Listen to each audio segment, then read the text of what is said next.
大家好，我是猫盾，今天我们来聊新版本的两个眷属。这是一个典狱长和犯人的故事。第一个卡池的眷属是发谋，他戴着手铐，周围布满了铁链和铁花，怎么看都像是个犯人。下半池的新眷属是耶弗纳，周围布满了棋子，高举单手，怎么看都像是个操控一切的典狱长。但结果却刚好相反，发谋才是那个残暴的典狱长，而耶弗纳则是那个危险的通缉犯。银与血还真的是经常不按理出牌啊。这次的两个新眷属很罕见的全都是巫术师，只要搜寻一下巫术师，你就会发现出现的全都是清一色的满月轻型装备的忠诚法术伤害输出，类型相当一致。不过官方应该不太可能在同一个版本就连丢出两个都是法术伤害的输出。发谋的初步技能已经公开，他是个拥有穿透能力的持续伤害型输出，这也打破了巫术师全是法术输出的常规，同时也避免了同一个版本会出现两个相同类型的输出。耶弗纳的设计图有棋子，很容易就会让人联想到操控，联想到召唤流，又或者他可能会有移动敌人位置的能力，去解决一下现在持续伤害留守短的痛点。这样也给阿加莎腾出空间去别的队伍里，目前也只能这样猜了。由于银与血在下半池送的眷属都不会是输出，当中也只有达尔卡罗被临时加强了输出能力，所以猜测即使耶弗纳真的是召唤流的，他也不会是个大输出，反而会更像是类似佩尔一样的召唤流辅助输出。耶弗纳是个被教会关押的犯人，所以猜测是血族的可能性比较大。不过我更希望他是王国阵营的，因为血族的人才已经够多了。接下来我们就来看已经公布了初步技能的发谋。发谋隶属教会阵营，是个满月轻型装备的眷属，职业是巫术师。发谋和史黛拉一样，都属于穿透型眷属，普攻、战技和奥义全都是穿透伤害。发谋的特性会在敌方单位生命值低于一定比例时，对其造成一次高额的穿透伤害，每个单位最多生效一次。银与血比较常用来触发技能的生命比例是低于半血，相信发谋大概也会是这样。总之，这个看血量线来触发的技能，绝对不可能会超过 60%， 不然就是天克始祖苍廪了。以目前的游戏走势来看，在下一个强力始祖出来前，策划都不会直接让始祖苍廪倒下的，顶多就是一点一点的，慢慢去削弱始祖苍廪的优势。然而，有一点比较让我在意的是，发谋特性的名称“残命裁决”，这个看起来就很像是个残血收割才会使用的技能名称。假设发谋特性的特定生命值指的不是半血，而是残血，那就很有趣了。再假设技能血的高额穿透伤害是能直接造成斩杀的，那么发谋就会是个很强力的眷属了。官方的用词真的让人有很多的想象空间。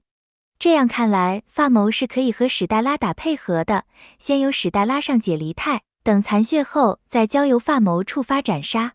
如果能斩死，就触发史黛拉的战绩；如果斩不死，那就由史黛拉自己释放奥义去收割，使下次释放奥义的费用减少，然后再开奥义上解离态，以此循环。这样清杂兵的速度就会快了很多，发谋也就不一定只能待在持续伤害队里。当然，这些都只是猜测，最后还是要看发谋触发特性的血量是半血还是残血。发谋的战绩会对拥有持续伤害的敌方单位造成一定的穿透伤害，并额外施加一定层数的持续伤害。这边的持续伤害是有注明血痕的，所以其他类型的持续伤害应该是无法触发发谋战绩的穿透伤害。就好像齐安德的战绩只能使流血的持续伤害层数翻倍一样，他们应该都只能对应特定的持续伤害。只有始祖级别的哈提才能将其他持续伤害转成自己的瘟疫。有流血持续伤害的还有妮可，但有血痕持续伤害的就只有发谋自己。别告诉我耶弗纳也会有血痕啊，这个可能性应该是很小的。现在持续伤害队其实也很挤了，即使是拥有流血的妮可也没能进持续伤害队里，应该是很难再加新成员了。官方并没有写明发谋的战绩，几秒会触发一次。我们只能参考同样是靠秒数来触发的阿加雷斯。阿加雷斯20秒触发一次战绩伤害，敌方每拥有一个持续伤害，就可以使冷却时间减少1秒，最低可以5秒就释放一次战绩。发谋不需要暖机，猜测应该6秒会发动一次战绩，这样比较合理。再参考战绩类型比较接近的齐安德，他是靠2次普攻来发动的战绩的，大概也是在6、7秒的时间，所以猜测发谋战绩发动的时间应该也不会相差太远。接下来就是伤害的比较了，由于没有实际数值，我们还是只能靠猜的。发谋战绩造成的是可以无视一定防御的穿透伤害，所以即使他的伤害数值和齐安德一样都是150%，伤害也会比齐安德更高。接下来另一个更重要的点是，发谋的持续伤害究竟是属于什么类型的？银与血和其他游戏不一样，一般游戏的持续伤害都是真伤，但银与血的却不是。如果你翻开有持续伤害眷属的技能，一看就会发现，这些持续伤害全都只是物理或法术伤害而已，它们是受物防和法防影响的。只要打开战斗结束后的伤害结算，你就可以清楚地看到眷属的伤害类型当中没有一个是真正的真伤，即使是穿透伤害，也只属于是半真伤的伤害而已。官方在这里其实是暗藏了一手的。最早的持续伤害是最弱的，因为它们只能造成物理或法术伤害，没有穿盾能力。第二代的持续伤害是穿透型的，它们可以无视一定比例的法防和物防，并且已经能对护盾造成双倍伤害。第三代的持续伤害才会是完全踢，是一个真正能完全无视防御的真实伤害。身为穿透型输出的史黛拉，她的所有伤害都是穿透型的。那么同样是身为穿透型输出的发谋，有没有可能他的持续伤害也会是穿透型的呢？这个可能性是不低的。假设发谋的持续伤害真的是穿透型，那么即使他的持续伤害数值和齐安德一样，发谋的输出也会比齐安德或所有旧型的持续伤害更高。这样始祖哈提奥义的结算伤害也会跟着提升。血痕持续伤害的类型也会是决定发谋强度的关键因素之一。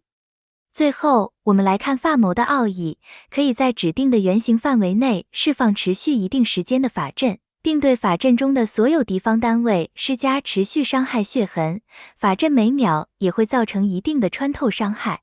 从官方已释出的奥义视频来看，发谋的奥义范围和类型都和达尔卡罗一样，法阵释放后就会离手，不会被打断。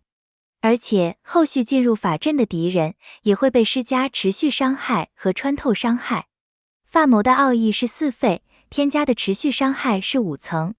这些都和阿加雷斯的奥义一模一样，而之后造成的一段穿透伤害才是爆发的重点。虽然官方没有公布伤害数值，但不用看就知道伤害一定是完爆阿加雷斯的。